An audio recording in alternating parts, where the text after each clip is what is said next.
Caroline's mum, Christine, joins us now. Hi, Christine. Hello. So nice to see you. Thanks for coming on. Well, I just want to ask how you are to start with, because you've been through this unbelievable process, I suppose, of sitting down, going through emails and texts and just digging stuff up that you probably haven't buried, but has always been there for you. So how's this process been for you? I felt as if I've had to do it. Yeah. And it's sort of been a separate part of my life. So one side is with her family and we talk about her and it's all lovely and it's lovely memories. And the other side is just this, that I try and separate. Yeah, you compartmentalise it. Yeah, because of the nieces and nephews, you can't be all dark. Yeah. They remember the lovely side of her. Yeah. So this is something I just do. And well, just even, it sounds such a crazy thing to say in many ways, but her funeral was a privilege to be at, because in the most tragic of circumstances, it was this beautiful celebration of life. And you and your family were just so composed and serene, and it felt like a celebration of love.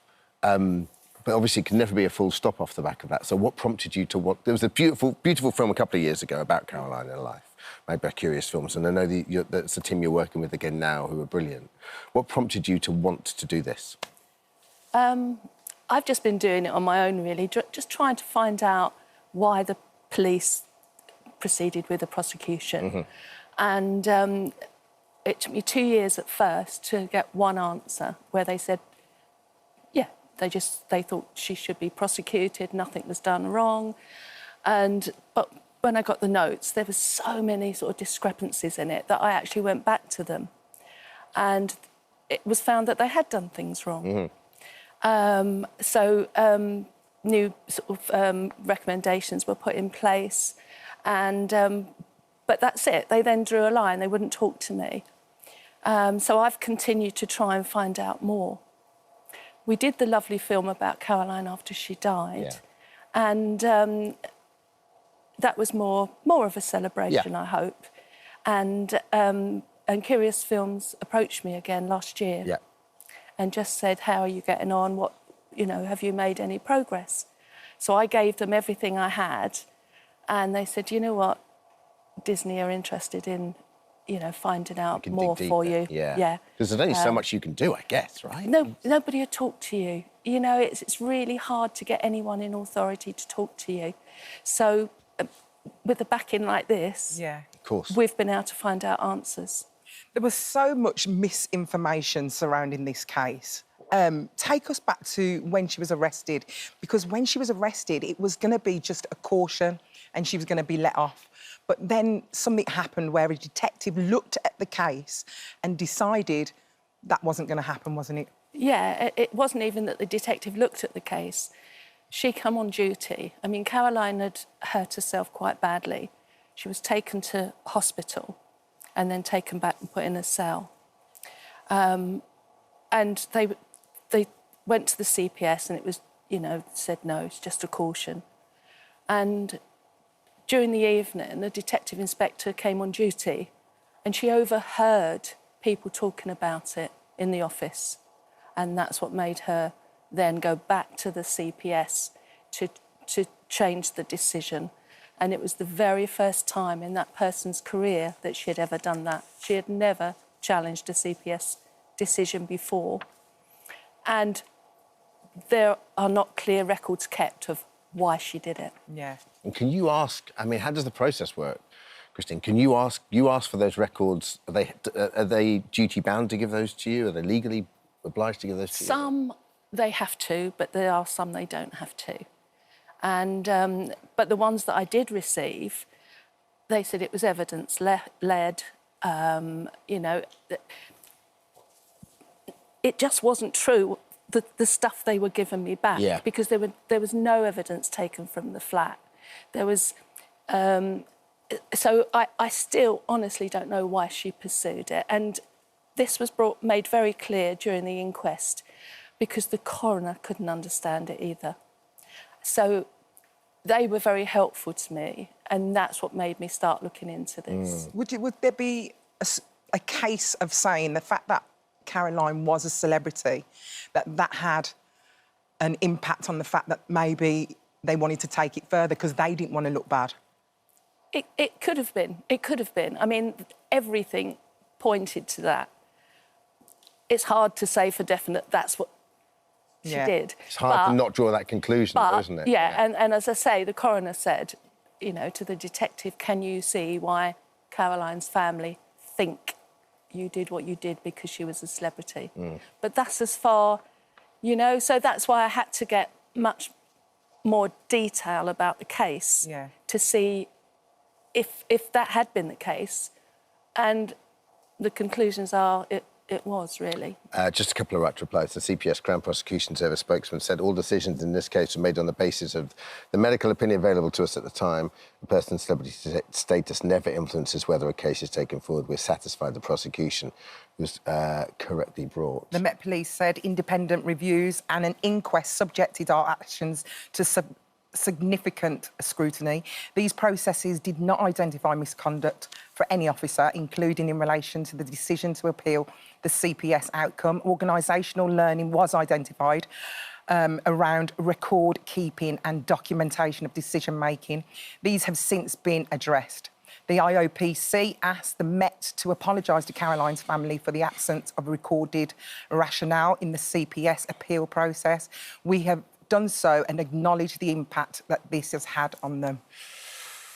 It says it all, really, doesn't it? You know, there wasn't correct... We cannot find out why this detective inspector pursued Caroline in the way she did. Whether they were just trying to wrap up the case very quickly, although Caroline had spent hours in hospital and then hours again, you know, in a cell. Her sister waited outside the police station for 8 hours during the night. They would not let her go in and see Caroline. Christine, you always said, I remember you said, and it's really stuck with me at Cass's funeral, that she was always the one out of your kids you were always most worried about. She was always the one that, you know, had the chink in the armour. Do you think had she got the caution, she could have turned it around and seek the help she needed? Oh, definitely. I mean, she did seek help from time to time, I think, you know. Yeah. She wasn't the perfect person. She had, you know, when she was low... She got you in and then she pushed you away, didn't she? That was what she... That was sadly what and, she was, you know, she did have lots of troubled times and maybe someone else could have got over this. Yeah. You know, they could have done it, but she just couldn't. The fact that her whole world disappeared, you know, a home that she loved, she'd managed to buy herself a house, you know, her jobs, and for all different reasons. You can understand why the jobs were taken at that time, but I think she would have got them back. I think she would have come back.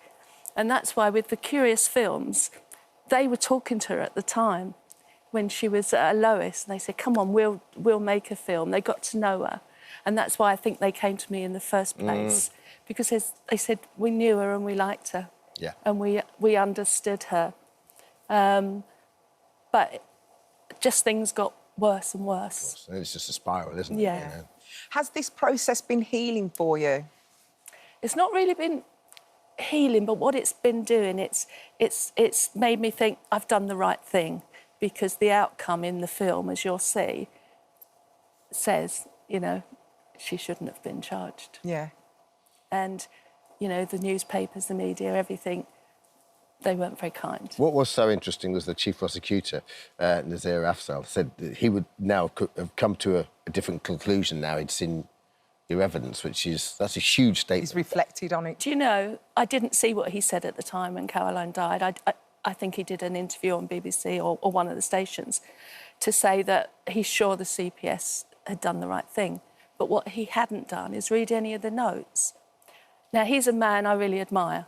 And when the film said, we've got an interview with him, they never told me what he thought or what he was going to say. Oh, wow. So I went in, I'm thinking, you know... But after he'd read all the notes, he said, you're completely right. She shouldn't have been charged. Yeah. And he believes she'd be here today. Well, listen, she was adored.